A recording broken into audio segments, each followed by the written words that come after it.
The New Atlantis of Lord Bacon.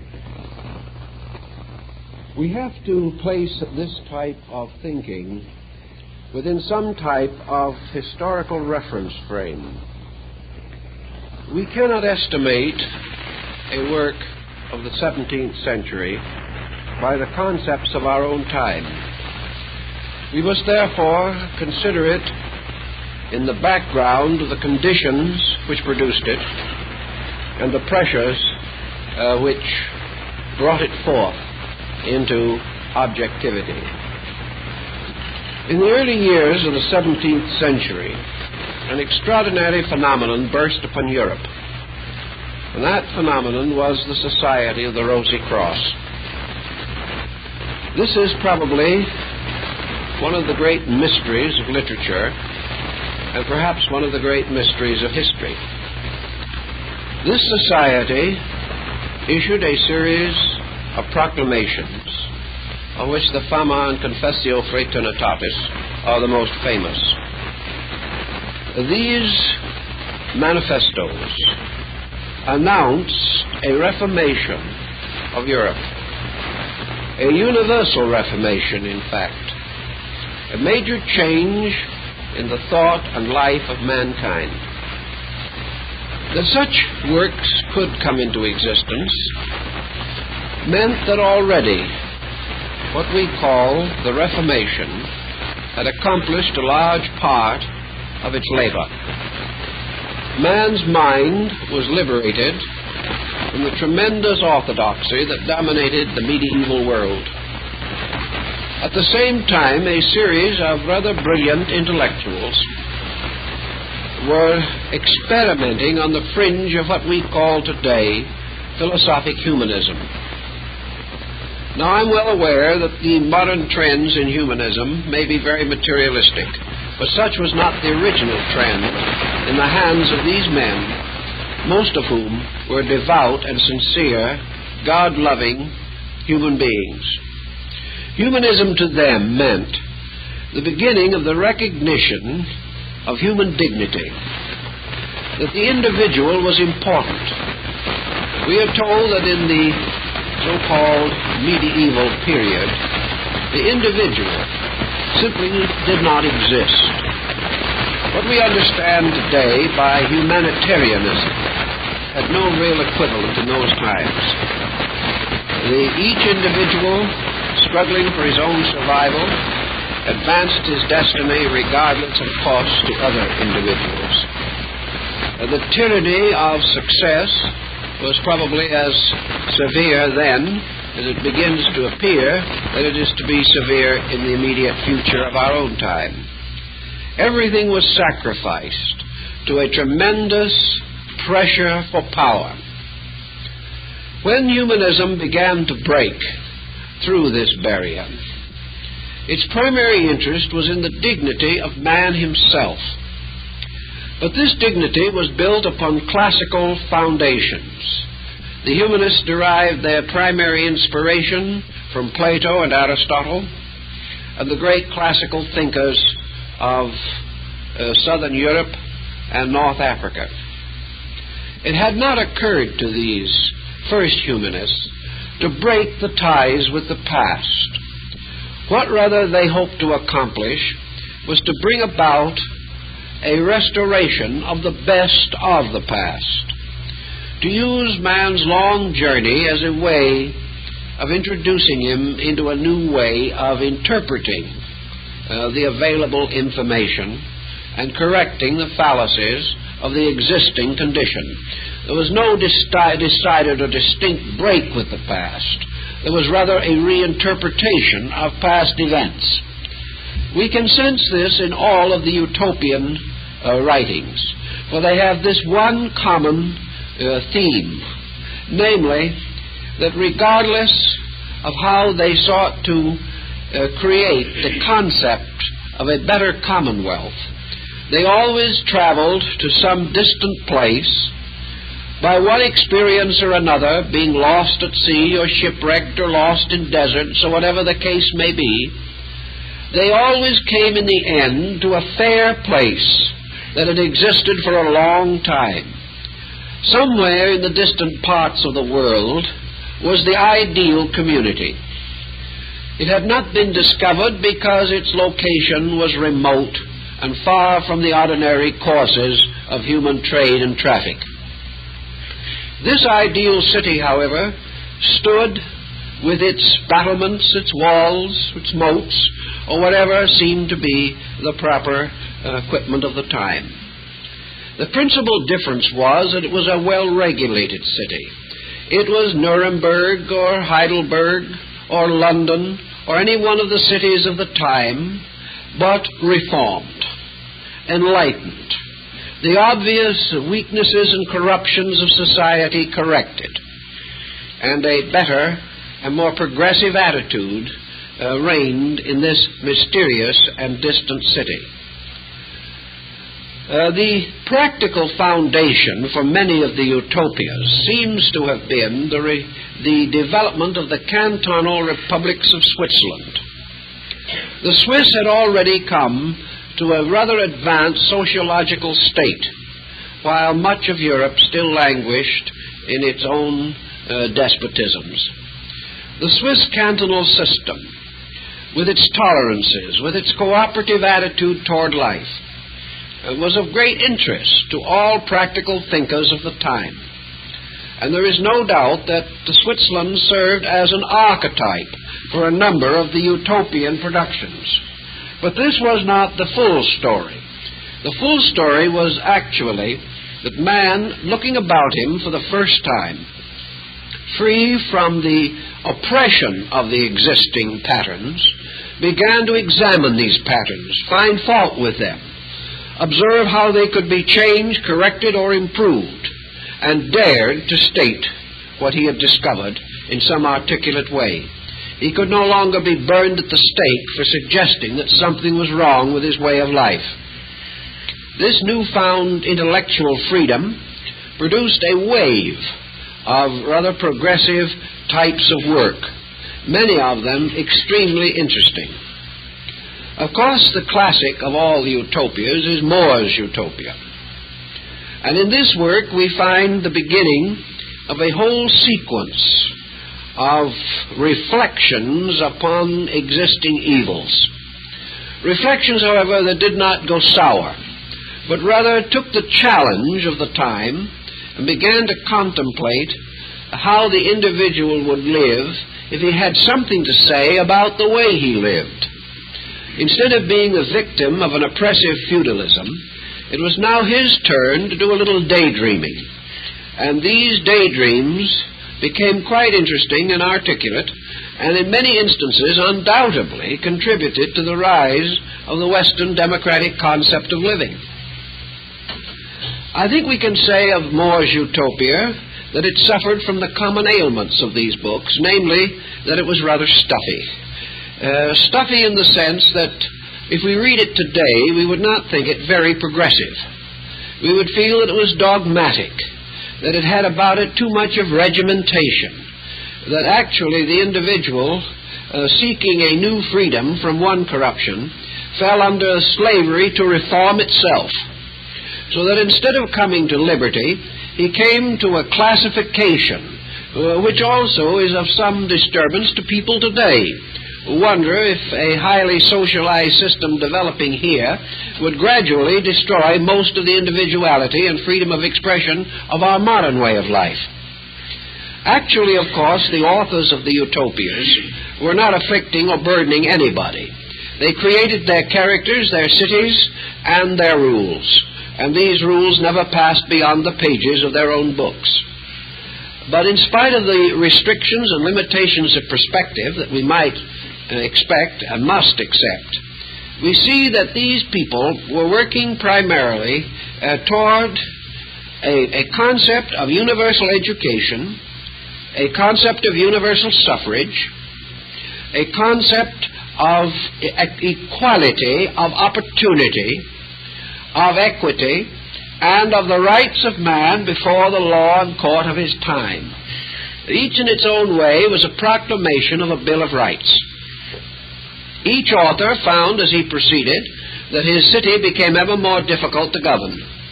Therefore, he had to continue to do what we have done, make new laws to maintain old ones, until his utopia was as law-ridden as many of the communities he sought to reform.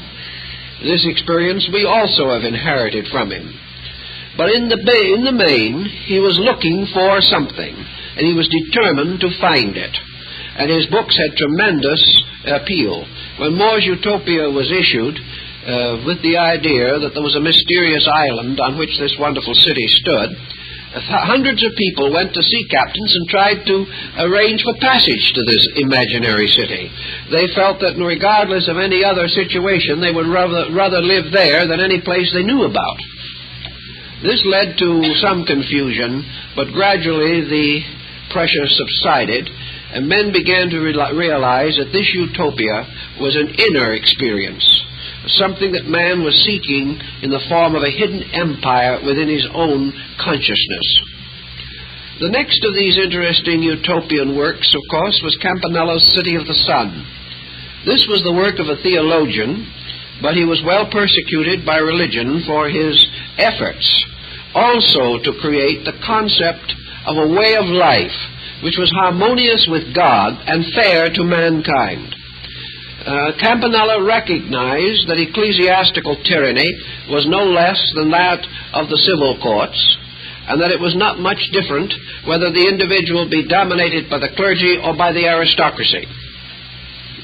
This, as you can well understand, was not particularly pleasing to the church, and it moved in upon Campanella and treated him pretty badly. But the principle involved was the same, that this escape from domination also had to mean escape from superstition. It had to be release from spiritual authority, which in partnership with temporal authority afflicted the common man. So Campanella's City of the Sun was also a rather theological community, rather suggestive in many respects of a well-ordered monastery, but at the same time there was in it this desire of man to find practical ways of creating a solution to war, a solution to hate, a solution to fear. And in the beginning years of the 17th century, those problems which again loom large in our thinking were beginning to really dominate the popular mind. Probably the smuggest and most delightful of the utopias is that of the German theologian Johann Valentin André, whose book Christianopolis was highly influenced by the culture of Switzerland. Of course, André was a devout Lutheran, and he could not for a moment support the religious convictions of Calvinist Switzerland. But at the same time, he admitted in some of his writings that he regretted that he was unable to accept wholeheartedly the Swiss way or go there and live, because in many respects he admired it greatly. But out of his entire experience, he began to develop a more or less Protestant theological utopia, in which, guided by the essential principles of Lutheranism, there was to be this new community dedicated to the equality and fundamental security of men. Luther, of course, cannot be blamed for André's concepts, but in his own way, Luther also, during his lifetime, expressed many of these same principles. And therefore, André undoubtedly drew much inspiration from the writings of Luther himself. In this commonwealth, which André envisioned, there was considerable emphasis upon the economic state of man. The others were more philosophical, more abstract. But André, who was much interested in labor movements in Europe, even in his own time, and was one of the first to develop a cooperative to take care of and protect the widows and orphans of laboring people. André was deeply concerned with a utopia in which everyone had the right to work, the right to have what he earned, the right to build a way of life which brought him personal security, And furthermore, if his industry was sincere and intelligent, that he had a certain right to the enjoyments of leisure, of reading, of thought, and of the general improvement of his mind. André did not unite with the popular mind that reserved all intellectual pursuits for a small group of specialized, privileged persons. And in André's thinking, the good city, the city of Christ, was not only a wonderful community, but it was in substance a great school. It was a place of universal enlightenment, in which individuals learned by living and lived by the learning which they had gradually accumulated. So it was a kind of city of proletariat philosophers, philosophers that were not scholastic or academic, but were thoughtful persons to whom security brought the right to be thoughtful, the privilege to think, and the mind could be relieved from the very great emergencies of daily existence. This type of thinking also permeated other utopian productions of that period. Now this brings us to the subject of the New Atlantis, which was produced by an entirely different type of person. This work, in fact all of the others included, seem to have risen from this idea of a universal reformation of mankind. This reformation was the very pronouncement of all the utopias, that a new kind of life was opening for man. This new life was related somewhat also to the Western Hemisphere, to the development of a great new country, where plantations could be established, where men could escape from the perils and miseries of the old world and build in the new world a way of life closer to their heart's desire. It is very probable that the Rosicrucian manifestos and the utopias were both to a degree keyed to the development of the Western Hemisphere. For here at last seemed to be an opportunity to break away from the traditions of the old world and go forth in search of freedom of conscience, freedom of worship, freedom of opportunity, by which the individual could escape from the decadence of early 17th century Europe. The most interesting of these works to us is Lord Bacon's, because of the tremendous implications that are involved in the book and which surround it. We can therefore really regret that it remained a fragment, that as far as his lordship was concerned, the work was never finished. We might note, however, that in 1660, what was considered to be or advanced as the continuation of the New Atlantis was published. It was published under initials only, and the author of the second section or second part has never with certainty been identified.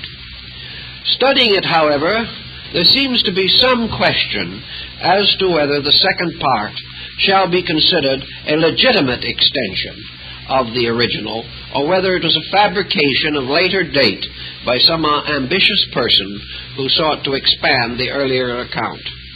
There are two schools of thinking on this, and both sides have considerable armament, but the matter has never been actually settled. We also realize from our own thinking and studying that Lord Bacon was almost certainly deeply and closely involved in the rise of the Rosicrucian society in England. We also have reason to suspect that the society was actually founded in England, although the manifestos would attempt to move it to Germany.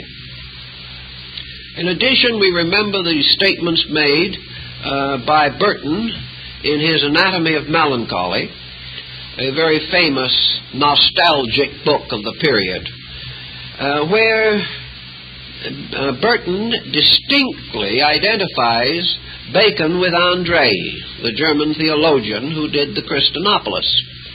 As a footnote to a quotation, Burton writes, Johann Valentin André, Lord Verulam. Well, of course, André was never Lord Verulam, and the relationship to Bacon is inevitable. There is also much proof and many documents to sustain the fact that Bacon and André and Campanella were in communication with each other. And it is quite possible that a good many of these utopian productions arose in a common factory of the minds, inspired by a definite purpose. And that purpose was to support and advance the universal Reformation as expounded in the Fama and Confessio Fraternitatis. In any event, the New Atlantis has been tied in many ways to the Rosicrucian problem. John Hayden, who wrote about 1660 and claimed to have a considerable knowledge of the Rosicrucians, published the New Atlantis as a Rosicrucian fable, changing only a few words and introducing the word Rosy Cross in 2 or 3 places where it is not in Bacon's original text. Now, this has caused a considerable amount of controversy also. In 1660, we must assume that the Lord Bacon's works were rather well known in England. In fact, we know that most of them have passed through several editions, and that the Royal Society, which was based upon Bacon's original concepts, was beginning to take shape and influence English thinking. Therefore, we cannot assume that the English people were unaware of the New Atlantis. And it is more or less foolish to also assume that Hayden could have hoped that his plagiarization would pass undetected. There seems to be more reason to suppose that either Hayden himself believed that the New Atlantis was a Rosicrucian fable, and therefore felt justified in making these changes, or else he was party to some knowledge and actually knew that Lord Bacon's fable was intended to be a Rosicrucian work. These questions are probably, over the period of centuries, we won't answer, but at least they're worth thinking about as we proceed. So, we come now to the New Atlantis itself, and I think we have an interesting project on our hands. Here is the first edition of the New Atlantis, published in 1627 as the appendix to Lord Bacon's Silva Silvarum, or the Natural History of Winds in 10 Centuries. This is part of his great work, the Instauratio Magna, or the Textbook of Universal Knowledge. And the New Atlantis is appended to this as a fragment. This is its first appearance in print. It is described on the title page, The New Atlantis, a Work Unfinished, written by the Right Honorable Francis Lord Verulam, Viscount St. Alban. In the lower part of the title page, there is a rather interesting vignette. This vignette shows the figure of time, now presented almost in the form of Pan, but as an aged man, with the lower members resembling those of a goat, carrying also the scythe, accompanied by the hourglass, and drawing a female figure from a cavern, which is to be found at the viewer's left of the picture. The Latin motto which surrounds this central device reads that in time all that is hidden shall be made known. This is a rather interesting cryptic title page, and is found only on very few books. This particular woodblock, there's an interesting thing that perhaps would interest you in connection with it. This particular woodblock does occur on some other books. I have traced it on an English cookbook, which is quite intriguing. This cookbook was published about the same time as this book, and theoretically the printers had these devices available. The cookbook in question came out in 2 editions in the same year. One edition carried this little vignette, the other did not.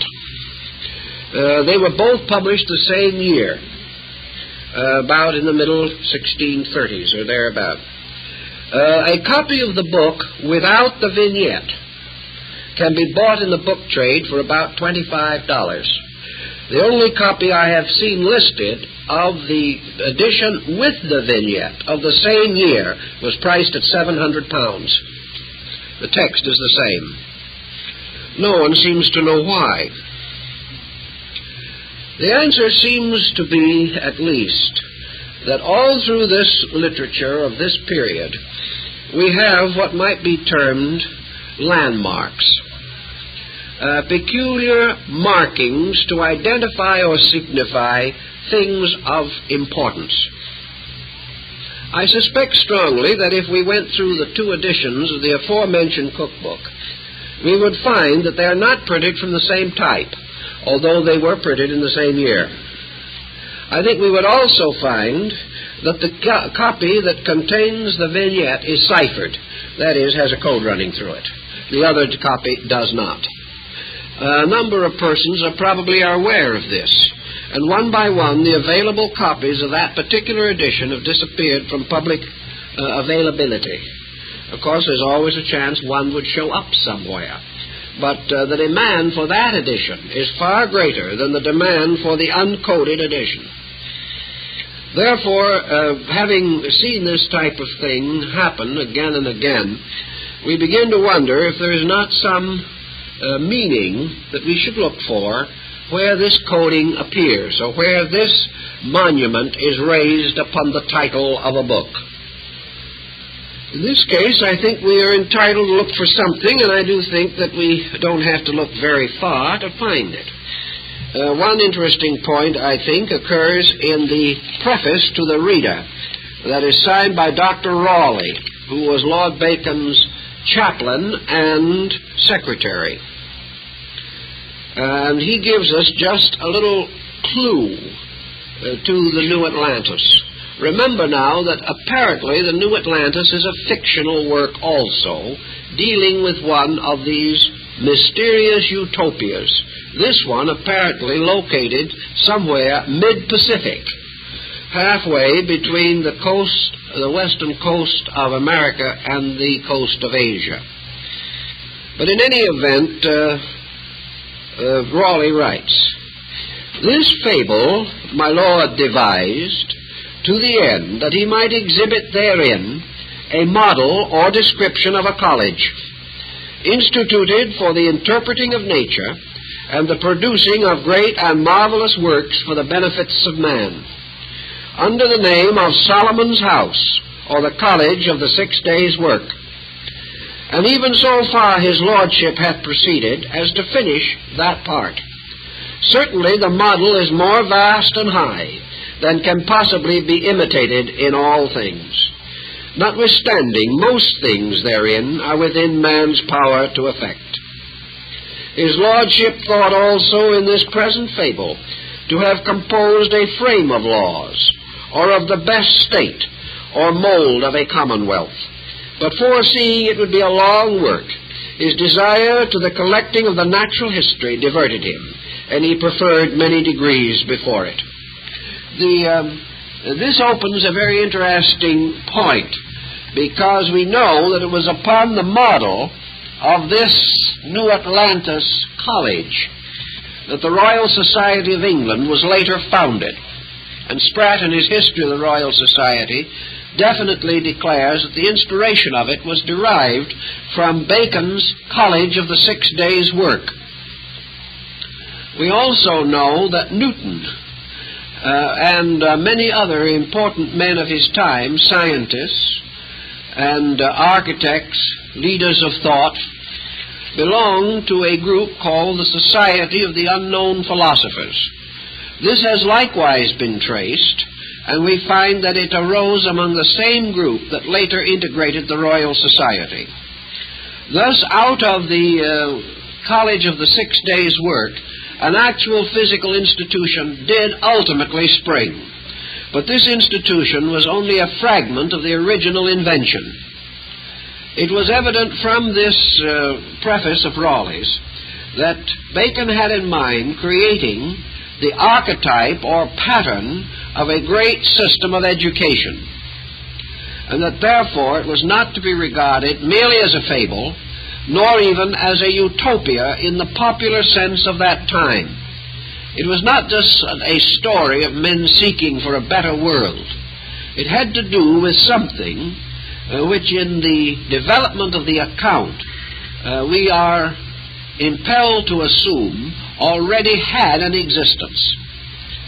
And that like several of these other utopias, these distant places hidden from men implied perhaps a secret society or a secret association of persons that actually did exist, as in the case of the guilds, where the concept of a social commonwealth existed long before it burst through to become a political equation in European history. In any event, this is the idea of a great college or school that was to be built. The next point, I think, is perhaps more dramatic than any of the others because it reveals an extraordinary knowledge which Lord Bacon possessed. He causes his mariners to start out from the coast of Peru, which is a peculiar place for them to start from. They sailed from Peru in a westerly direction, and after a time met adverse winds and were unable to proceed on their journey. They then were favored by winds from the south that drove them northward. And where, or in what locality, we are assumed to suppose that the discovery of this mysterious island of the wise men took place, we have no way of actually estimating. Various opinions have been advanced on this also. Perhaps this supposed area was somewhat near to what we now know as the Hawaiian Islands. Perhaps what was really implied was some of the primitive cultures of the South Pacific. In any event, several points are of interest, particularly to Americanists who have been working in this area.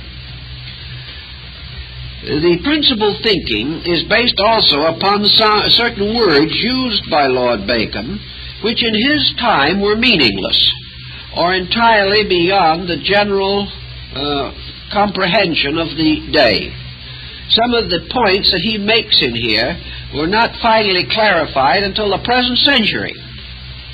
Yet he seems to have had some basic knowledge about these older places.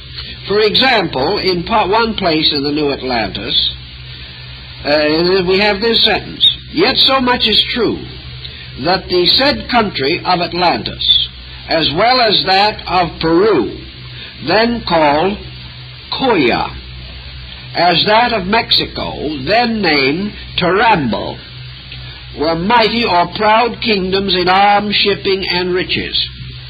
Now this is more than just a guess. In some way, Bacon was in possession of certain facts. The Kolua, which is the present pronunciation of the word which Bacon calls Koya, was the name for an ancient level of classical and cultural attainment of almost prehistoric Peru. This was not known in England or anywhere else at the time of Bacon.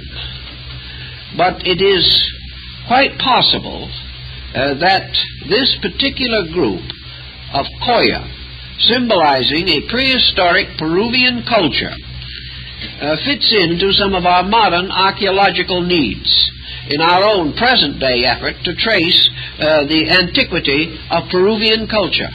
For here was one of the very great centers of ancient Western culture. Poindexter, in his study of the Inca, has also noted that in the description of one of the great personages of Solomon's house, it is described by Bacon that he wore a turban-like hat or cap, in which was placed a stalk of wheat.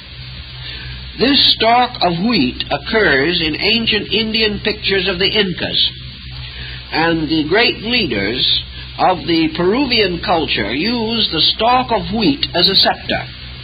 Now, we don't know how Bacon might have known this, it is possible that some of these records were brought back. But he seems to be working from something more than just a fabled interest in a situation. There is some possibility, though we have never been able to pin down the facts with certainty, that Bacon was with Drake on one of his voyages to the Western world. It is also possible that Bacon, because of his extraordinary connections, was able to do something that no other European before him had attempted to do, and no one since his time had thought of doing. Namely, that Bacon was aware that a great system of culture, including mystery schools and initiation into secret orders, did exist in the Western Hemisphere prior to the advent of the colonization scheme. And also that these cultures had reached a very high degree of attainment in Peru and in Mexico. Is he telling us then, in the story of his New Atlantis, that he has actually learned that this mysterious college of the 6 days' work actually existed in the Western Hemisphere prior to the advent of the Spaniards? Was this wonderful city of Mexico, for example, which Cortes described as the most beautiful city in all the world, the Venice of the Western Hemisphere, was this city actually also a great cultural center? Did it possess some institution which could have inspired the idea of Solomon's house, and also inspired the general concept of Bacon's mysterious island of the blessed, which he called Ben Salem, or in the larger sense, the Son of Peace? This particular possibility, that Bacon was aware that an ancient cultural foundation existed here, may have an interesting bearing on our general thinking. The New Atlantis also makes another point concerning the Old Atlantis, which is important. It states in here that the Old Atlantis was not destroyed by earthquakes, as some of the Greek writers had presumed, but that it was destroyed by water, and that this water did not completely inundate the land, but it did rise to a considerable height for a time, possibly due to great tidal waves or some other catastrophe, and that this water, rising to a height of 30 or 40 feet, destroyed those living in lower areas who were unable to escape its devastating action. But some did escape and did hide themselves in higher ground, and therefore did survive the catastrophe. Bacon takes the attitude that this also occurred while the Atlanteans had sent a great fleet against the Athenian states, and that this fleet probably either destroyed during the journey or ultimately unable to return, made no effort to restore the ancient land, but were either exterminated elsewhere or absorbed into the cultures of other people. But at about the same time, Tarambo, the then ancient city of Mexico, also then led an expedition against the island of Ben Salem and threatened to exterminate the wonderful city where stood the College of the 6 Days' Work. This expedition also failed, not because the people of Ben Salem destroyed the invaders, but because the invaders, returning to their own land, after having taken an oath not to further disturb the peace of this fabled city, were later destroyed by the wrath of God in the form of floods and other natural disasters. This concept does agree, in some part at least, with the records that we have here in the Western Hemisphere of the destruction of the continent of the Islands of Mud. For in the Aztec and Maya chronicles of the destruction of the ancient land, the same idea as Bacon himself gives us is developed, namely that these mudlands sank or were brought so low that they could no longer sustain habitation, that these low areas were turned into great bogs of mud, and that in this disaster numerous persons perished, but that others were saved and did escape to other areas where they built a new world. Bacon seems to imply that what we call the American Indians are survivors of this deluge, and that is the reason why the country was so sparsely populated, because these peoples were only remnants of an older people that had perished a long time ago. And Bacon also suggests something that the modern anthropologist is very suspicious of, namely that the so-called North American Indian culture on this hemisphere was probably not much more than 1,000 years older than the advent of the Spaniards and other colonists. All this fits together. You can make something of it or not as you please, but it fits together to show that the author was working with a much more serious intent than might generally be supposed. It is in this work also that Bacon uses the significant line, "the new Atlantis, which is America."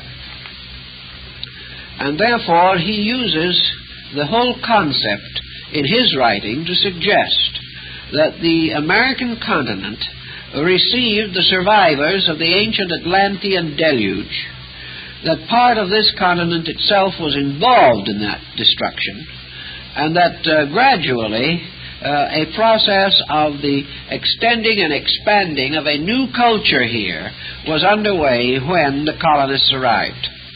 And we have a number of works that seem to sustain this thinking, because at least one Americanist has taken the attitude that if the colonists had been another 100 years getting here, they could never have taken the continent. There was a tremendous rising of culture in all three divisions of America, North, Central, and South. And this culture, had it grown somewhat stronger, would have reached empire and dominion in its own right. Therefore, perhaps it was a rising culture, restoring itself from an older and previous destruction. It has always been among esotericists a habit to refer to the American Indian as an Atlantean, and this would actually support Bacon's position, although our thinking was unknown in his day. With all this, however, I think we have to be very careful that we do not become too much involved in the geological implications of the story, unless we want to stay there for a while and work with it, because certainly there is possibility in this direction. But there is also possibility that Bacon used his Atlantis fable almost precisely as Plato had before him. Plato, of course, in his preparation of the Atlantis account, also ends in the middle of a sentence. His concept of the Atlantis is also a work unfinished, just as Lord Bacon's was. And there may be intent or reason for this. It may be, in truth, that the stories both deal with an unfinished product that only time can finish, as only time can place the capstone on the mysterious pyramid on the United States seal. In any event, there are several possibilities in the Atlantic fable. The one thing that we know is that psychologically, the past, or that which has gone before in the life of an individual or in the collective folk consciousness of a people, is gradually submerged by present events.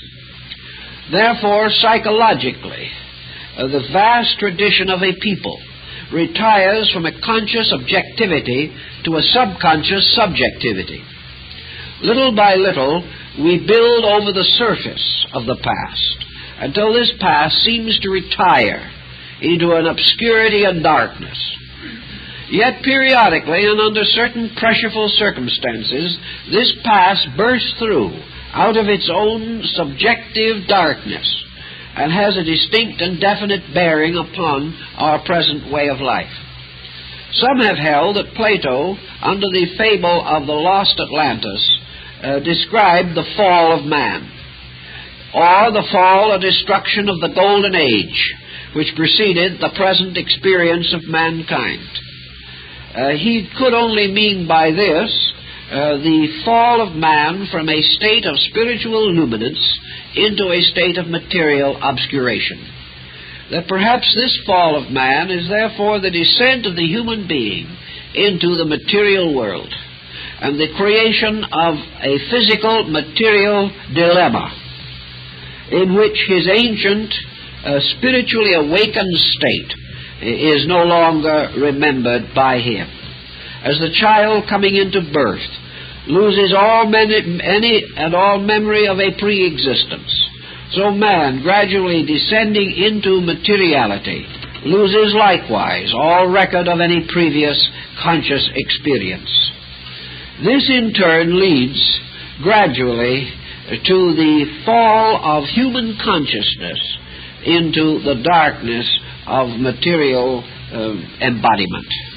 That the lost Atlantis, therefore, is the lost golden age, the lost better world that preceded the state we know.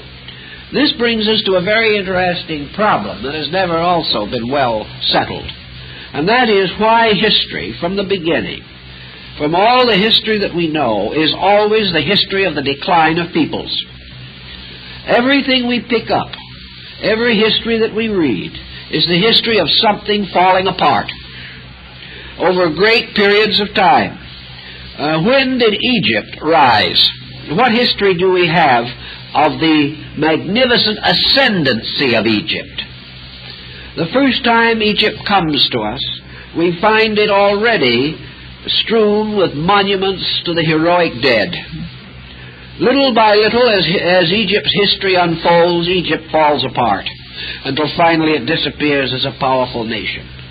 What do we know of the history of the rise of China?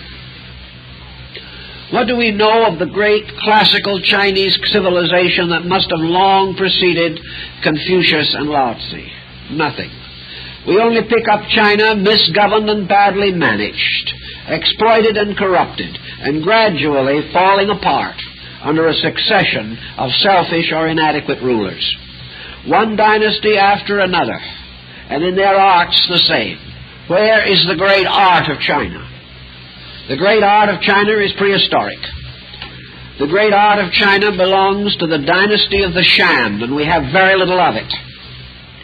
This was the great classic period of somewhere between 400 or 500 and 12 or 1400 BC.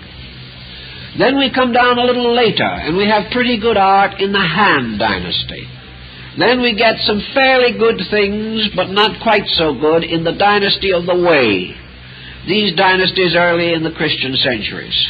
Then comes a fine diffusion of art, but not quite so good, in the Tang Dynasty. The Tang Dynasty moves inevitably into the Sung, and things are getting worse artistically every minute.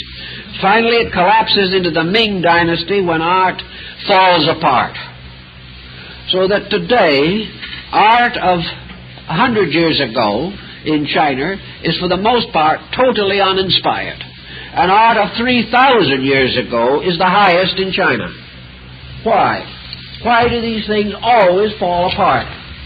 If we go to Greece, we have no knowledge of the true culture of Greece except a few fragments. These fragments we know so little about that it was perfectly possible to fabricate a whole group of Etruscan antiquities and deceive the best curators in the museums of the world. That these ancient fabrications, based upon fragments, were far better than anything produced in the classical period. Babylonian culture went to sleep almost before history began, as far as we are concerned. And we know that when the Spaniards reached the coast of Central America, the Indians living there had already forgotten the builders of the great monument cities that dot that area. All these things belong to some other time that was sometime good, but little by little fell apart. What is the history of Europe but the history of a great continent falling apart, ethically, culturally, morally, and spiritually? Until today, we are truly at a very low ebb in all European consideration. If we want to look for anything that is interesting or important in Europe, we must go back to the Druids, to Stonehenge, to the monuments of Karnak in Brittany. We have to go back to the ancient Nordic mysteries, the Scythian invasions, the Phoenician merchants. There was where Europe was. It is true that culturally Europe was greater 500 years ago in some respects than it is today. But it was not too much even then. The great history of Europe is unknown. Back in the very dawn of things, there must have been and was great universities like Bibractus, where the Druid colleges were, and where men were measuring accurately the motions of the stars, while most of what we call Europe was still in a hopelessly primitive state. Where were the beginnings of these things? Where were the great rises of empires? Where were the magnificent foundations of culture? Who taught the Egyptians their great philosophies? We don't know. Where did Orpheus come from? We don't know. Where did the great rites of Babylonia come from? We can only guess. What came before India? What before Persia? No one knows. Yet practically every institution that we know is born fully developed and matured, like Athena from the head of Zeus. These things do not quite fit together and make sense, but we are faced with them. And the psychological possibility seems to be that there was, at the beginning of things, some kind of a tremendous dynamic. That this dynamic gradually, over a vast period of time, sank and is now utterly immersed under the surface of the dissonant cultural fragments that we today call civilization. There are even traces of a world language now forgotten. There are evidences of world art. There is a great deal of proof of world navigation thousands of years ago. What was it all about? How did it happen? When did it happen? And why was all of this slowly and inevitably broken down? Until while we have a certain scientific achievement today, we have built our modern civilization not upon a magnificent monument, but upon a classic ruin. This is perhaps in some way related to the psychology of Atlantis. The psychology that somewhere there was the positive side of this thing we call culture. Whether we wish to assume that Atlantis was a place, or that we wish to assume that Atlantis was a state of consciousness, perhaps the thing we are seeking for, this rise of life, was never a physical thing at all. Perhaps this rise of life took place within man himself. Perhaps civilization rose in man and fell in the world which man fashioned. Perhaps the human being himself was the great reservoir of culture. It may well be, therefore, that this mysterious older time was a time in which man's consciousness was more free from the obsessions which now afflict it, and that man, growing, unfolding in the light of truth, achieved a great level of reason, and then reason prompting him to a series of material achievements. Gradually, this reason was buried or drowned in the objective civilization which man attempted to build. Man shifted from the idea of evolution as unfoldment to the idea of evolution as amassment. And in this, his whole pattern of existence began to fall apart. So it's possible that this rise of empires was hidden inside or within the conscious unfoldment of collective humanity, even as the fall of empires is manifested outwardly in the institutions which man has fashioned. Certainly at some time we got off on the wrong foot, and we have never been able to get back. But prior to that, perhaps we were on the right foot, and perhaps in this case our great problem was that we were building great persons unfolding great principles within ourselves by natural means. And somewhere along the line, this unfolding intelligence took the bit in its teeth and turned upon its own source, attempting to apply itself to the conquest of other things rather than to the continual unfoldment of its own nature. Such a psychological situation, did it arise in a person, would result in the same composite confusion that we seem to find traced in the civilization of our world. In any event, it's something that perhaps we will find of interest if we consider it. We know that Lord Bacon was primarily an educator. We know that he attempted a complete restoration of the learning of the world. And we also know that in his entire concept he was moved by highly humanitarian motives. Bacon was undoubtedly of the opinion, from his writings, that we already possessed all that was necessary to establish an enduring culture. That what we had to do, therefore, was to take what we knew and use it.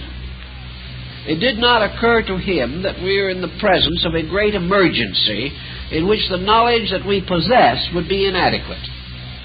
I think also in the Instauratio Magna, particularly in that part which is called the Scala Intellectus, or the ladder of the mind, Bacon points out that there is no need for an emergency. That emergency thinking arises from breaking the proper sequence of mental development.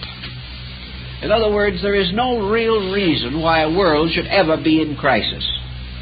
The reason why it is in a critical state is because groups of persons or whole generations of persons neglect those forms of knowledge which prevent crisis, and therefore suddenly awaken in a critical situation, largely due to the neglect of common facts. Incidentally, these travelers in a distant watery expanse finally reached the island of Ben Salem. And here they found a fair city, well governed. And here they were welcomed by a Christian people who had been converted centuries before by a wonderful miracle wrought through St. Bartholomew, by which the Scriptures had reached them in a mysterious ark-like box floating on the sea and guarded by a pillar of light. In any event, when these mariners reached this far distant and apparently inaccessible place, they found themselves in the presence of a cultured people, receiving them kindly and with all humanity, and willingly sharing with them much of their knowledge and their understanding. Now, in the midst of this fair city was this mysterious house of Solomon. And it was here that stood in glory the college of the 6 days' work. Now, the masters of this college, those who were the governors and leaders and instructors in the house of the 6 days' work, were rarely seen even by the inhabitants of Ben Salem. They lived strangely alone and apart in their great university city. There seems to be no clear insight as to where the student body came from, incidentally, which might cause us also to wonder about the story a little, and to suspect that we are dealing with double talk. But these mariners, as a good story must always have it, were blessedly fortunate in being allowed to meet one of the mysterious elders of Solomon's house. And from him they received a certain information or knowledge. And the lines involved in this are so well known and so famous that I think it would pay perhaps to revive them by reading the salutation of this master of Solomon's house to this seafaring wanderer who came to this strange shore and was permitted to meet this august and most wonderful person. And this wise man, seated enthroned, surrounded by his attendants, thus addressed the sailor who had come in search of security to the land of Ben-Salem. The elder says, God bless thee, my son. I will give thee the greatest jewel I have, for I will impart unto thee, for the love of God and men, a relation of the true state of Solomon's house. Son, to make you know the true state of Solomon's house, I will keep this order. First, I will set forth unto you the end of our foundations. Secondly, the preparations and instruments we have for our works. Thirdly, the several employments and functions whereto our fellows are assigned. And fourthly, the ordinances and rites which we observe. Then there is a break, an open space, and this 4-line paragraph set apart from the rest of the text. The end of our foundation is the knowledge of causes, the secret motions of things, and the enlarging of the bounds of human empire to the effecting of all things possible. This is, in substance, the code or credo of the College of the 6 Days' Work. That the end of all of our foundation is the knowledge of causes. Now this is really one of Lord Bacon's most profound scientific statements, and this in itself entitles this work, as Dr. Raleigh points out, to be included in a scientific text. In the school of the 6 Days' Work, the first and most important consideration is that men shall know the causes of things and the secret motions of things. This knowledge of causes brings us head-on into the great problem of modern education. For Lord Bacon has frequently observed in his writings that primary things must first be considered before secondary matters may be safely indulged. And the primary cause of all things must answer the primordial question, why? Why is the essential question, and it can be applied in various ways to practically all of the concerns of life. One of the primary questions for man must always be, why am I here? Then questions about the nature of existence. Why is existence? The nature of the problem of first cause. The eternal why at the root of life.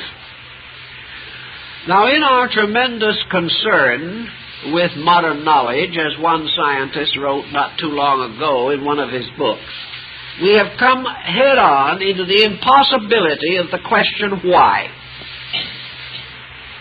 We do not know why we are here. We do not know why anything is. We can't answer the question, why is there a cat? We don't know. Why are there trees? Why are there rocks?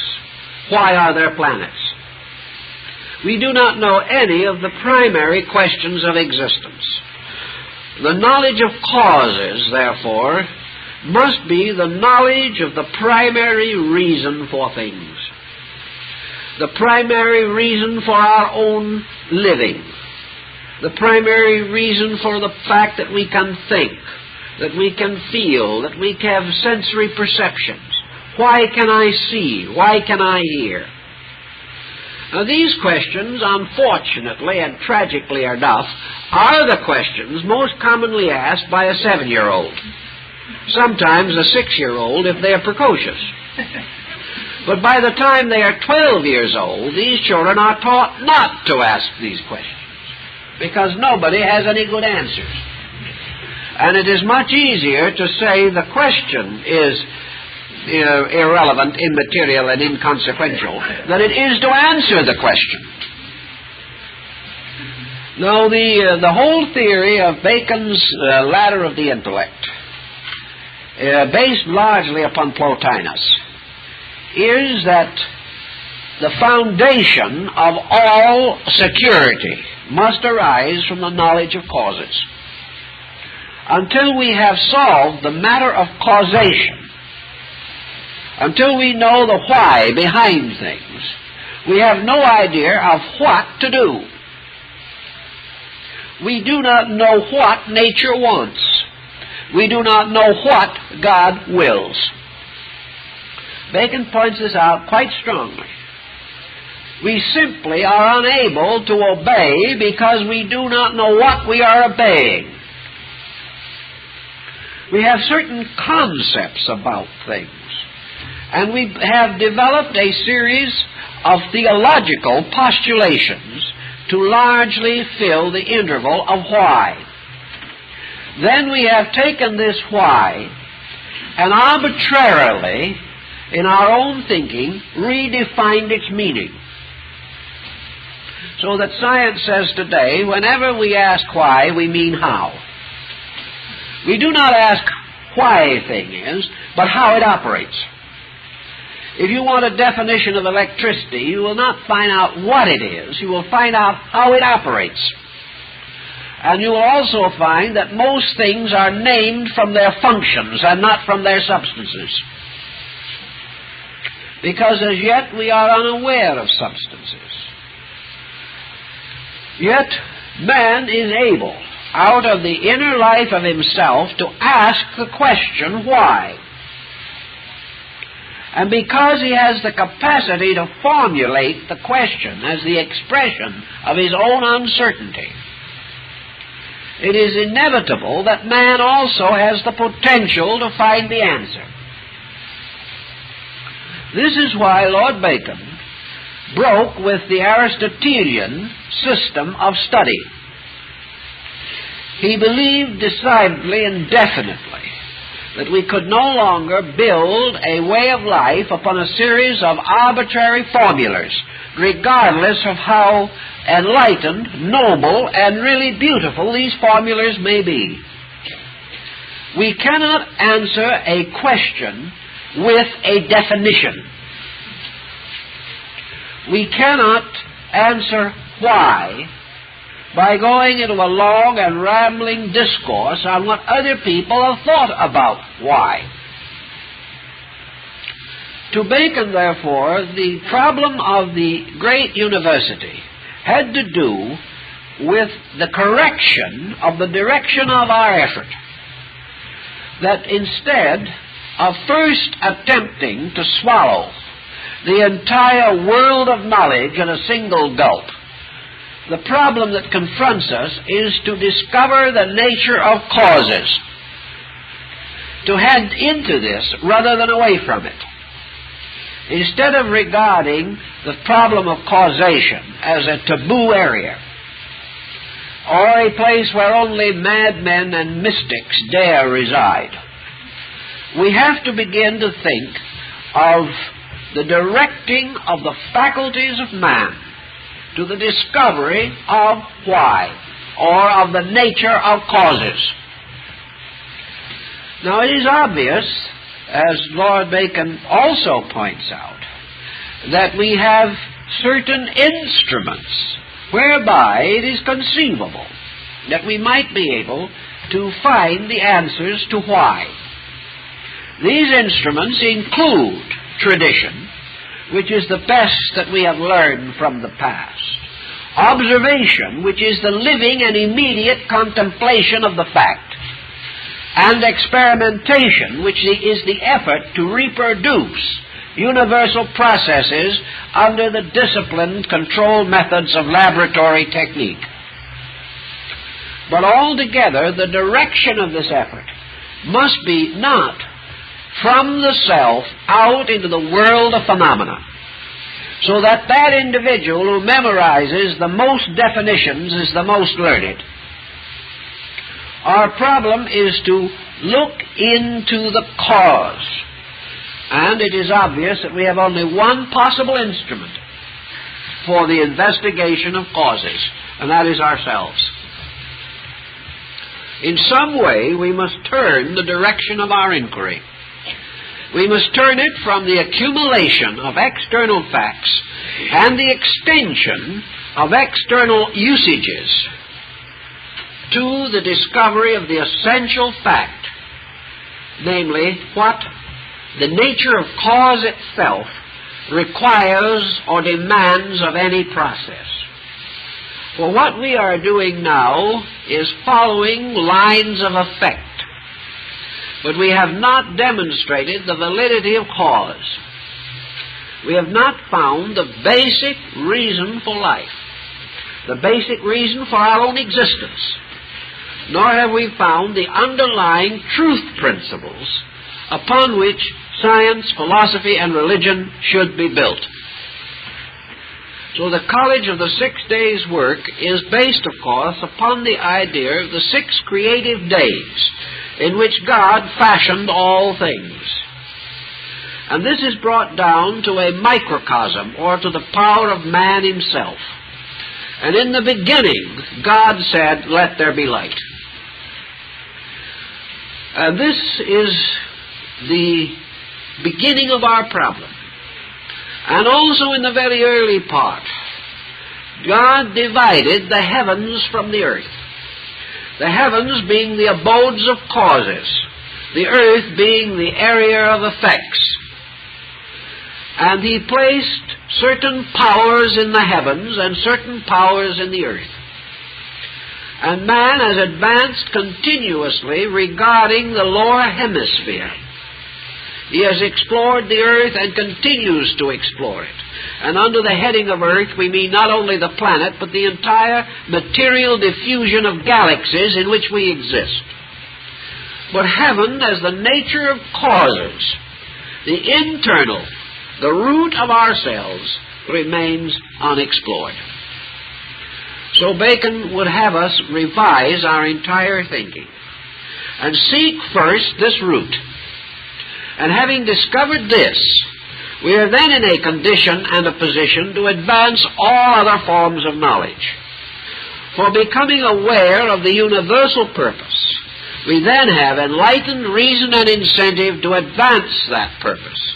Whereas now, each person, considering differently the meaning of this basic purpose, each proceeds in his own way, in conflict with others, and there is no common agreement even as to the simplest of the spiritual values of life. So this is the beginning of his foundation, and it is also the purpose toward which all knowledge must lead. For it as surely as this is the beginning, so, as he says, it is the end. For the end of all knowledge is not the increase of empire, but finally is the full knowledge of the causes of those things which we have previously examined. So that in any direction that we turn, cause becomes the great consideration. We must discover the nature of the basic principle in which we exist, and which exists in and through us. For until we have discovered this basic principle, we cannot advance any other form of knowledge adequately. Now, from this point on, Lord Bacon then goes into a detailed description of the scientific achievements of the island of Ben Salem. And for his time, I think his findings are most extraordinary. For he declares that in this great college, we have to face an entire system of life based upon continual research into the natures of things, to discover their reasons and their purposes, and also how these reasons and these purposes can be directed to the security and improvement of man, so that in the end man shall attain all good things that are possible to man.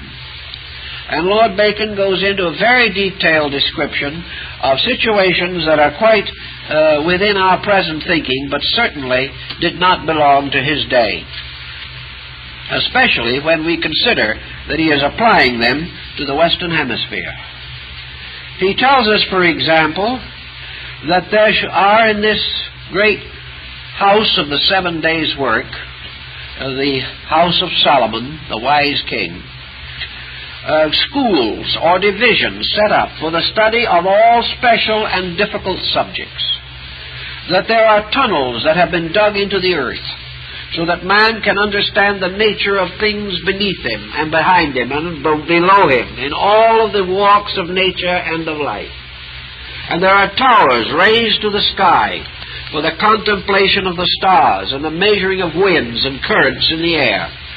There are all kinds of laboratories for experimenting with medicines, with dyes, with all kinds of contrivances and machines. There are houses of inventions, where the most skillful of men labor to perfect all manner of device by which the common good shall be advanced. All these things are parts of the natural and proper labor of Solomon's house. And in the mysterious appendix work, which I mentioned as being published about 1660, there is long ahead of any development that we know of bearing upon it, a discovery or description of a method of transmitting messages by telegraphy. How it is possible through sending impulses through the air which can be read at a distance. Messages can be communicated because these impulses are of different lengths. So we have all kinds of strange knowledge implied in these things. And it was the advancement of this phase of the problem that undoubtedly inspired the foundation of the Royal Society. But we cannot stop here, because Lord Bacon then proceeds to explain how this country, though isolated, so that other men cannot find it, and this great school, hidden by nature in the most distant parts of the sea, although others are not aware of its existence, this school has sent, under various pseudonyms, or in secret, or incognito, its scholars and its students to every part of the world. And there are 12 who travel everywhere about the earth, gathering all the knowledge of men and bringing it back. And there are also others who, perfecting knowledge within the mysteries and confines of Solomon's house, do in secret go back and diffuse that knowledge in other lands without revealing where it comes from. So that this house of wisdom is a kind of secret house raised in the world, to which persons can go under certain conditions, but only under certain conditions. Now, in most of the utopias, these conditions are approximately the same.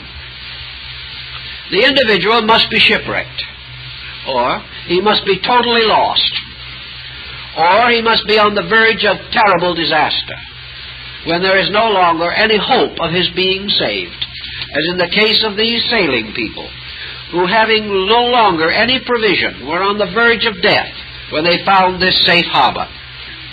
I think the implication of this is rather obvious, that Solomon's house, or the mystery of true knowledge, is not to be found except in extremity, in some terrible emergency, in which the human being, despairing of survival, is in this very despair brought into contact with the elements of his own preservation. The general theme behind all the utopias is that men will not turn to this kind of essential knowledge until they despair of survival by any other means. That by nature the individual is self-centered and self-purposed, that he will continue in his present courses as long as he can endure them. And it is only when he recognizes the immediacy of an ultimate disaster that he prays earnestly and genuinely for salvation. And having thus addressed heaven, having in this way sincerely opened his heart, having asked, as the ancient American Indian did, that the elders of the true ones will show him the way, becoming thus humble in his own spirit, Then he discovers rising before him the blessed city of the Utopias. This again suggests the journey of man in his quest of essential knowledge, that it is only in some terrible crisis that the individual will come face to face with his own inadequacy. And the apparent indication in all of it is that this utopia, this house of Solomon, is in some way always accessible to man. It is never more distant from him than himself, but it is not to be easily found.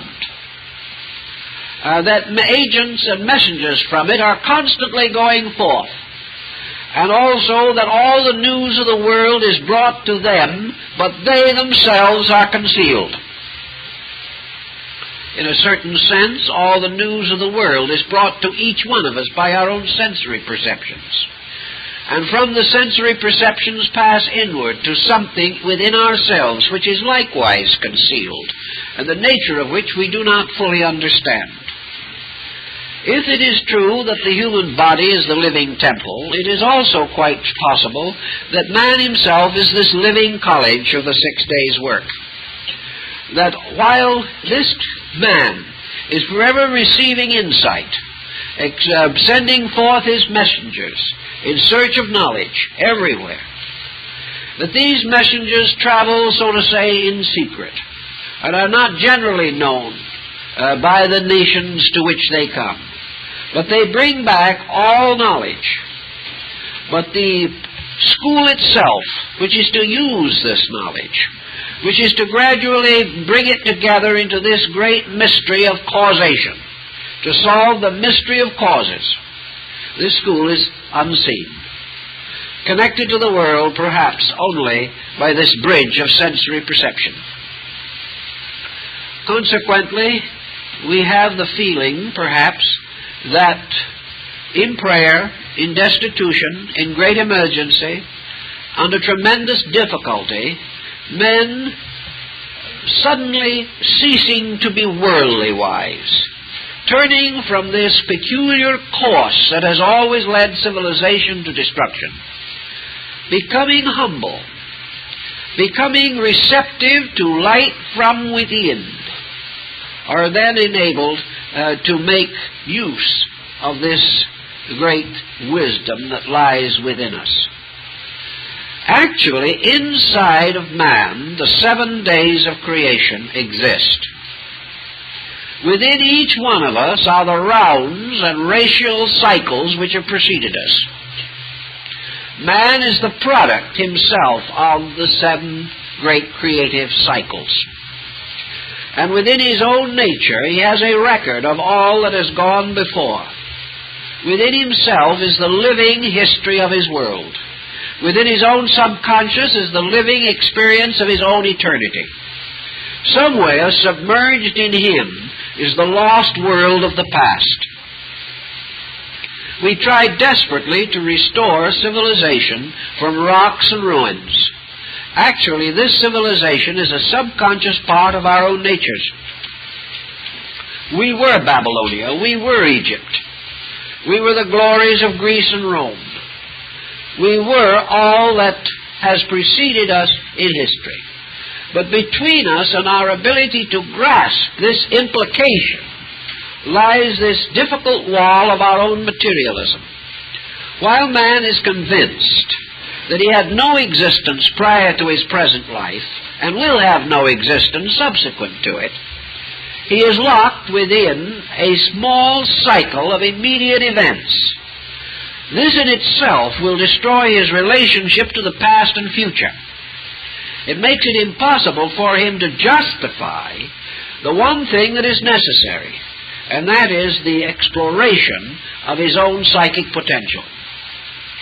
If man can dig far enough and deeply enough into himself, he will stand face to face with the total living universe. He will stand in the presence of all of the dynamic factors that make up existence. He will be again reliving all knowledge that he needs to know in order to possess the answer to the eternal why. Otherwise, as Bacon points out, he must be content with fair picture galleries. He must be content merely to look upon the shadows of things, drawings and sculpturings. He must see fair statues of ancient persons, honored for their various achievements. He must look upon all things from a strange historical perspective. But these picture galleries, whether they be carved in archaeological rock or what they may be, are not the living facts. They are the bones of things dead. They died because of the circumstances within themselves which caused death. But they also lived at one time because of the vital realities in them which promoted life. In order to solve the mystery of life, we must work with life and not with death. In order to solve the substance of things, we cannot become wholly and totally absorbed in shadows. It is interesting to restore the hanging gardens of Babylonia, but we can restore them and die today. The problem is, what was the living force behind Babylonia? What did we learn there? In what way did Babylonia become a part, a step, in the unfoldment of a great stream of life, moving forever in space? This is the secret motion of things, referred to by Bacon. For this secret motion is the motion of life itself, the motion of things from their causes, through their events, to their ends. The secret motion of things in man is the motion of his own life principle, from an eternity of remote past to an eternity of incredible future. Man himself is the guardian and custodian of the living motion of things. And this great school of the 6 days' work is the school which man has within himself because he has graduated therefrom. We could not be here if we had not graduated from the past. Maybe we graduated without honors, and it sometimes looks as though we barely made it. But in the same time, we have been there, we have done it. We have come through in some way. Perhaps the papers were never marked in our cases, but we did come through. We have lived through the school of the 6 days' work. The only way in which we can restore this is to assume, which we have a right to assume, that we do not live for no reason. We do not live simply because of an accidental or fortuitous condition of existence. We have experienced what we have experienced because we needed it. And yet, in some mysterious way, everything that we have learned has been blocked out. Now, the reason why it was blocked out seems to be that it was because we would be unable to carry the full weight of this previous knowledge and at the same time have integration to go forward. It is perhaps true that for the average person, the weight of the past would be too heavy a burden upon his consciousness, that he could not survive. Yet in nature, it is not necessary that this entire itemized statement be forwarded. It is not necessary that we be confronted with each separate episode of perhaps a long and delinquent career. What is important to us is that out of the totals that are brought forward, out of the balance sheet of things, we shall come into some definite, basic comprehension of value, of reason, of purpose. That we shall sense our relationship to a living world rather than to an academic formula. Some way education must pick this up. Education must sometime make possible that the student shall understand through the conscious experience of bringing the faculties and powers which he has already created into focus and to use them to estimate the next thing that he must do. Until we get some of these principles more or less clarified in our thinking, we are going to live and die haphazardly, without fully utilizing the energies and powers which we possess. It is hoped in Bacon's thinking, and certainly in his concept of the Royal Society, this is clearly brought out, that gradually all knowledge, particularly among Western nations, will be brought closer and closer into harmony with one grand, universal, idealistic concept. That it will no longer be necessary for man to dichotomize between religious knowledge and material knowledge. That man shall recognize one world, one universe in which he exists. That this universe is a continuous interplay of spiritual and material factors. That one is not essentially superior to the other. But that in this integration, the purpose of it all, the reason behind it all, is that man himself shall come to know all that it is necessary and possible for him to know. And to achieve this, he has got to change the foundations of his knowing. And one thing is very obvious, and we sense that today. In the 70 or 80 years in which we live here, there will be and are being made magnificent discoveries. Our own ways of life are such that most of these discoveries will elude us. We will never understand them while we are here. We will depart from this world in due course, and discovery will go on. We have very little understanding of the discoveries that have been made in the past. Our present pressure of life is so great that the progress of the moment is comparatively meaningless to us, and we will be gone when this progress produces in turn new fruit to carry forward our search for eternal knowledge. Therefore, if man must historically know all things, he would have to continuously exist here forever. If he is historically to know even what happens in the course of his lifetime, he must have energies, powers, freedoms, abilities, privileges which the majority of human beings do not possess. Therefore, even if we are alive in an important generation, only a small percentage of people will ever be able to truly benefit by this importance. The entire situation is such that our present way of approaching knowledge must end in futility, because it must end always in the passing away of an ignorant generation. Even if we have learned everything possible, in terms of the next generation, we would still be ignorant. Even as the past, great as it was, would be considered ignorant today in terms of many things that we know. So man never catches up with knowledge. Man never has been able to experience that kind of apperception which cuts through time and makes it possible for man to become immediately aware of the total value of existence. There has to be some way in which man can break through to reality. There has to be some way in which the individual can come into possession of that which he consciously, subconsciously, or unconsciously knows. The mystic has tried to solve this. He has solved it on the basis that he exists in a universe of eternal now, in which everything that ever has been, is, or will be, is in a state of suspended immediacy.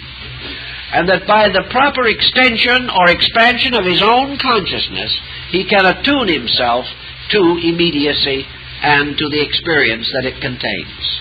I think this is probably the mysterious school of the Holy Spirit, which was part of the Rosicrucian literature.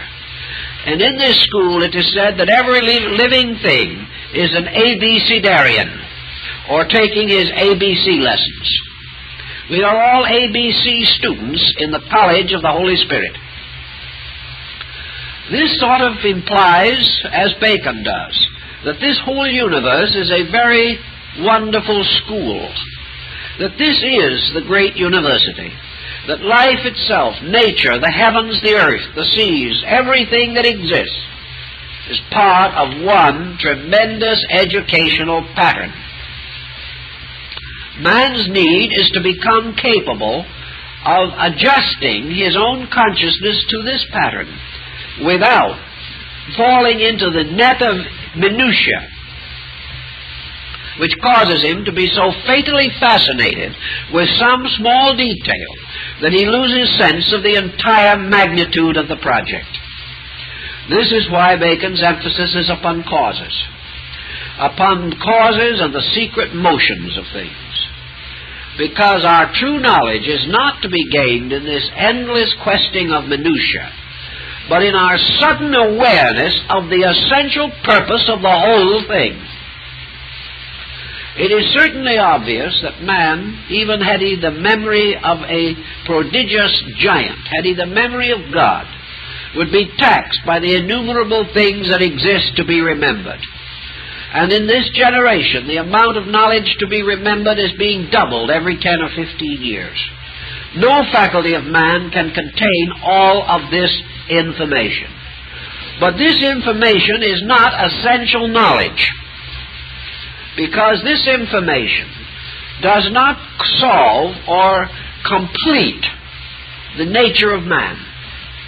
The essential knowledge is that man shall become a completely enlightened creature, that man himself shall become self-sustaining in space, that he shall have conscious association with the larger universe around him, shall recognize his citizenship in space, and shall no longer be a lonely traveler shipwrecked on a desert island, that he shall no longer be this lost wanderer hunting for a utopia.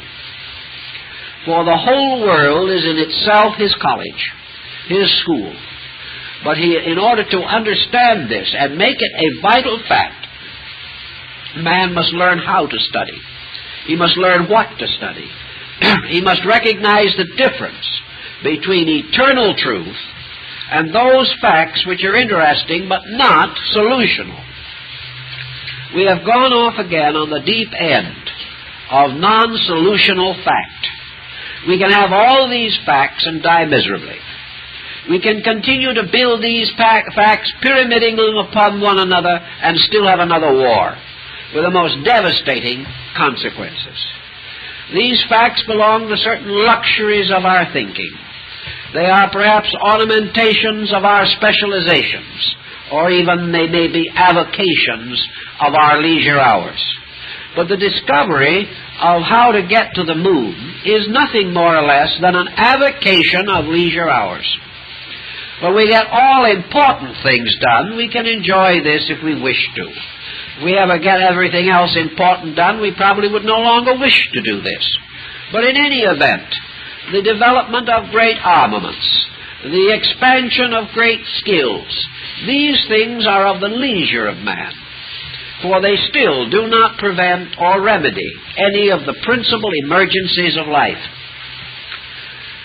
The great solution lies in the need of the direct thing, and the only answer to this need is that all attention should be devoted to the exploration of man's internal resources, so that from a full knowledge of man's own inner structure, we shall be able to build within him a foundation upon which his character can stand, and upon which all other labors can be accomplished. And the implication in the new Atlantis is that we will find in man, under the spiritual dominion of consciousness itself, this great assembly of the learned, that the master of Solomon's house is consciousness itself, and that if we are able to find this consciousness, if we are able to find this core, we shall then come to essential knowledge. And having achieved this, and having protected our destinies and the destinies of our kinds from any emergency or catastrophe, we then have our amusements. We may have our idols, be they of the marketplace or of the cave. We can explore any subject we wish, because we have already established ourselves on a firm foundation.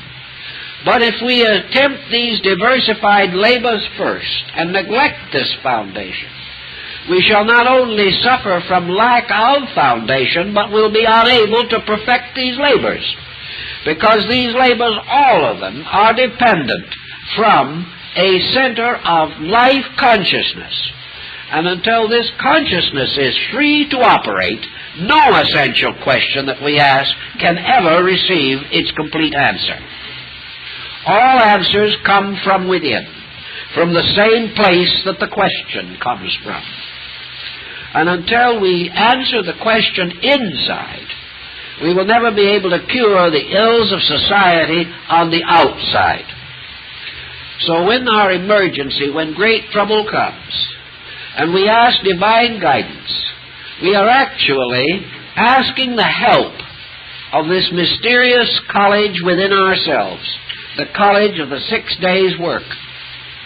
And if we seek sincerely and earnestly after this labor, we shall certainly, in the quietude of our acceptances, receive that quality of knowledge which cannot be communicated from without, but which must arise in the sanctuary of our own hearts and souls, where only is sufficient understanding and insight available to us.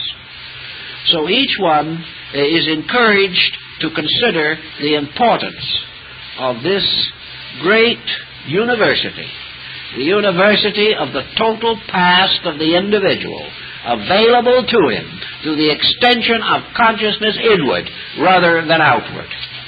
And I think that more or less this is the larger story beneath and behind practically all of the great utopian works.